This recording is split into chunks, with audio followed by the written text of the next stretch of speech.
भारत ने अपने इंटरेस्ट को ध्यान में रख करके इंटरनेशनल स्टैंड लिया।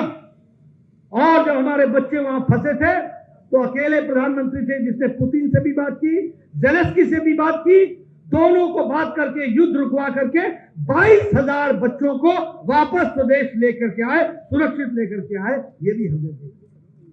ये सब परिस्थितियां बदली हैं, लेकिन दुख के साथ कहना पड़ता है जब देश की छवि को, भारत की छवि को मोदी जी दुनिया में चमका रहे हैं तो हमारे राहुल गांधी, कांग्रेस के युवराज देश की छवि को बिगाड़ने के लिए अग्रसर हो रहे हैं। बताओ, इनको मालूम ही नहीं है कि इनके दादी ने इमरजेंसी लगाई थी और ये लंदन से जाकर के गुहार लगा रहे हैं कि Indian democracy is in danger, बचाओ।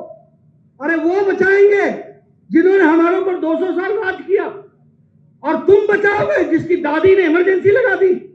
और तुम डेमोक्रेसी की बात करते हो, जिसको कोर्ट भी लताड़ता है तुम्हारे शब्दों को, फिर भी भारत की जनता उसको सुनती है और सहन करती है। इससे ज्यादा प्रजातंत्र क्या हो सकता है? 2014 से पहले पॉलिसी पैरालिसिस वाला भारत था। नीतिगत निर्णय नहीं लेना यही नीति थी। काम को लटकाना, अटकाना, भटकाना, यह एक तरीके की संस्कृति थी। काम को लटकाते हुए बहाने लगाना, यह राजनेताओं का चाल चरित्र हो गया। देश का भ्रष्टाचार में उन देशों में नाम शामिल था जो one of the most corrupt states के रूप में जाने जाते थे, भ्रष्टाचार के नाम पर जाने जाते थे।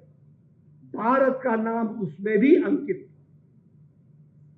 लेकिन 2014 के बाद आदरणीय प्रधानमंत्री मोदी जी के प्रधानमंत्री बनने के बाद सिर्फ विकास ही नहीं हुआ, देश आगे ही नहीं बढ़ा, देश के काम करने की संस्कृति भी बदल गई, कल्चर भी बदल गया। इसको भी हमको ध्यान में रखना। आज हमारी पार्टी का कोई भी कार्यकर्ता खड़ा होता है तो बड़े स्वाभिमान से बोलता है, हमने ये किया, हमारा ये हुआ, हमने ये काम करके दिया, ये काम हो करके रहा है। ये वंशवाद से निकलकर विकासवाद की कहानी आदरणीय मोदी जी ने राजनीतिक संस्कृति के बदलने का परिणाम है।